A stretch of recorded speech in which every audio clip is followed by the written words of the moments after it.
Story 1 of 7. Royal Commission on Antisemitism and Bondi Terror Attack Interim Report Analysis. Royal Commission on Antisemitism and Bondi Terror Attack Interim Report Analysis. Here's what every outlet agrees on. The Bondi terror attack occurred on December 14, 2025, during a Hanukkah event at Bondi Beach, killing 15 people and injuring 40 others. The interim report of the Royal Commission on Antisemitism and Social Cohesion was released on April 30, 2026, with 14 recommendations, 5 of which remain classified. Naved Akram, 24, faces 15 charges of murder and 40 of attempted murder in relation to the Bondi attack. His father, Sajid Akram, was shot dead by police during the attack. The Jewish security organization Community Security Group NSW, CSG NSW, requested police resources for the entirety of the Chanukah by the Sea event but was told officers did not need to stay the entire duration. Prime Minister Anthony Albanese confirmed the government would implement all relevant recommendations of the interim report. But not all outlets told the same story. The Guardian and ABC state that NSW police were told officers did not need to stay the entire duration of the event, but NSW Police Commissioner Mal Lanyon insists a risk assessment was undertaken and there was a roving police presence. The Guardian and SMH report that the counterterrorism coordinator role has been part-time since 2019, but the ABC notes that the role was reduced to part-time after 2014, implying a longer history of part-time status. The ABC and SMH state that the interim report found no legal or regulatory gaps, but the Guardian notes that the report found no material or advice from any agency identified any gap, which could be interpreted differently. This story was covered by ABC News, The Guardian, news.com.au, and Sydney Morning Herald.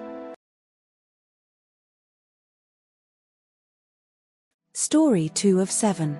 Residents in Silverleaves, Phillip Island, challenge overvalued land tax due to flood risks. Residents in Silverleaves, Phillip Island, challenge overvalued land tax due to flood risks. Here's what every outlet agrees on.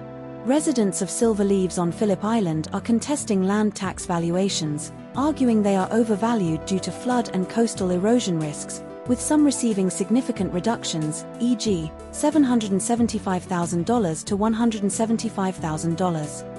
The shoreline in Silverleaves has receded by up to 16 meters since 2022, with a 2024 Environment Department report finding 77 meters of recession since 1953, 6 meters per year between 2022 to 2024. A 2025 High Court decision ruled land tax should be assessed based on the site value of vacant land, prompting objections from Silverleaves residents.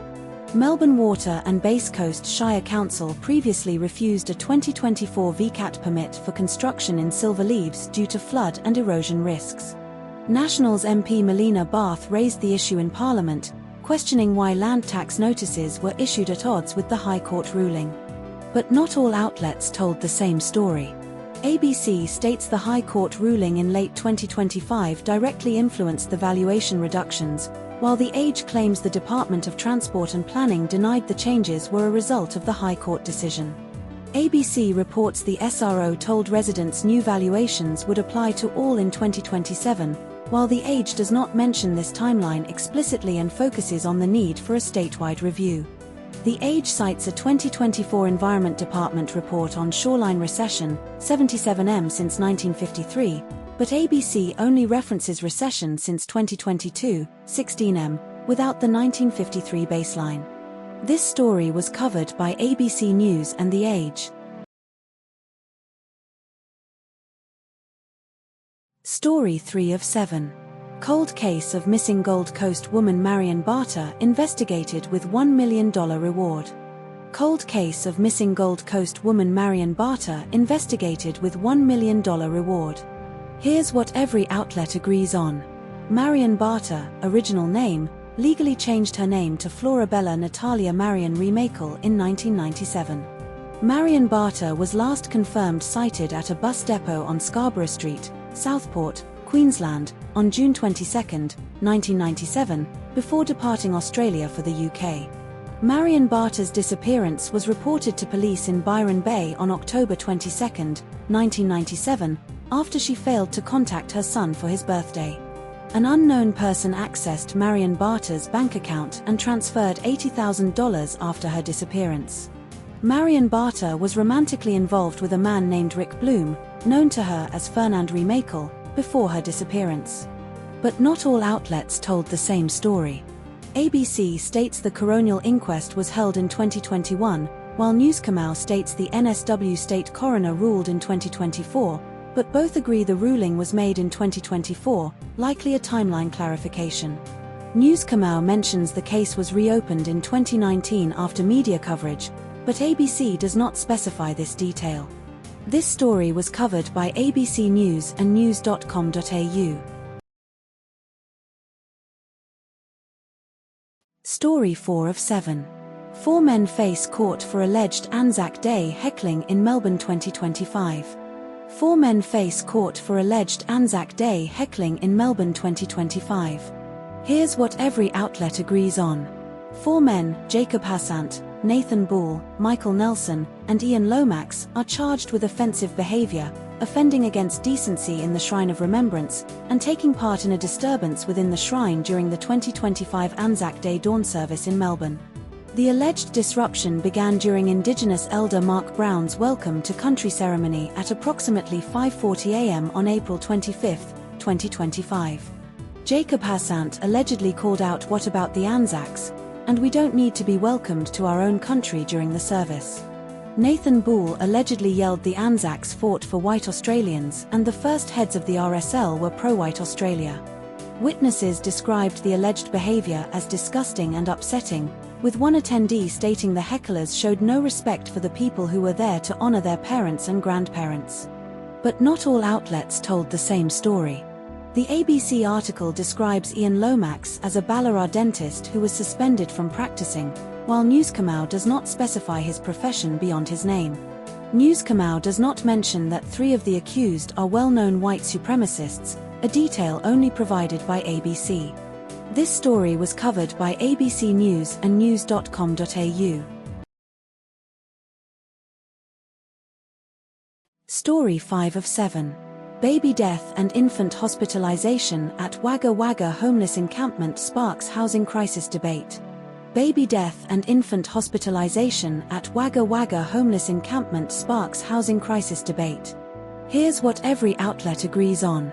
A 37-year-old woman and 2 infants, one deceased, one critically ill, were found at a homeless encampment near Wagga Beach, Murrumbidgee River, on Saturday, May 4, 2026. Police reported no suspicious circumstances in the baby's death, and a report is being prepared for the coroner. The mother and surviving infant were taken to hospital in critical condition, with the infant remaining critical as of Monday, May 5, 2026. Local councillor Richard Foley described the death as a tragedy and linked it to the housing crisis, noting a 71% increase in homelessness in Wagga Wagga since 2018, from 2024 council data. The Riverina rental vacancy rate was at a record low of 0.6% in January 2025, according to PRD Real Estate, cited by Guardian. But not all outlets told the same story. The Guardian and SMH state the mother was 37 years old, but the ABC does not specify her age. The Guardian and ABC mention the encampment is near Wagga Beach, while the SMH specifies Cadell Place, Wagga Wagga, along the Murrumbidgee River, without explicitly naming Wagga Beach. The Guardian cites a 2024 council paper showing 257 homeless people, while the ABC references the 2021 census count of 425 rough sleepers, suggesting a discrepancy in recent data. This story was covered by ABC News, The Guardian, and Sydney Morning Herald. Story 6 of 7. Western Australia bans no-grounds evictions in new tenancy reforms. Western Australia bans no-grounds evictions in new tenancy reforms. Here's what every outlet agrees on. Western Australia will ban no-grounds evictions under new tenancy reforms, requiring landlords to provide valid reasons, e.g., owner-relative moving in, property renovation, tenant breach, sale, unpaid rent, or illegal activity. The reforms were announced by Premier Roger Cook and Commerce Minister Tony Booty on May 4, 2026. Western Australia and the Northern Territory are the only jurisdictions in Australia that still allowed no-grounds evictions before the ban. Real Estate Institute of Western Australia, REWA, President Suzanne Brown expressed concern that the ban could reduce rental supply and worsen housing affordability. Anglicare WA reported that rental supply in WA fell from over 14,000 properties in 2018 to 3,000 in 2026. But not all outlets told the same story.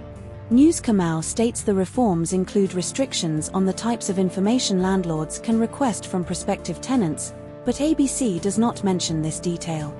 News Kamau mentions a ban on rent bidding and limiting rent increases to once every 12 months as part of previous reforms, while ABC does not reference these prior changes. This story was covered by ABC News and news.com.au. Story 7 of 7. WA police highlight absurd 000 calls wasting emergency resources. WA police highlight absurd 000 calls wasting emergency resources. Here's what every outlet agrees on. Western Australia Police Acting Superintendent Graham Barry is quoted about frivolous 000 calls. About 400,000 000 calls are made annually in Western Australia, with roughly one per day classified as absurd. A caller requested police retrieve a chicken left in an oven, offering to let officers eat it. Another caller asked police to help open a milk carton for tea. Misusing 000 is an offence with a maximum penalty of 3 years imprisonment and up to a $75,000 fine. ABC says $70,000. But not all outlets told the same story. News Kamau says WA police take around 12,000 000 calls per 24 hours, but ABC says they average 3,000 to 4,000 calls per day. News Kamau states the maximum fine for misuse is $75,000, while ABC states it is $70,000. This story was covered by ABC News and news.com.au.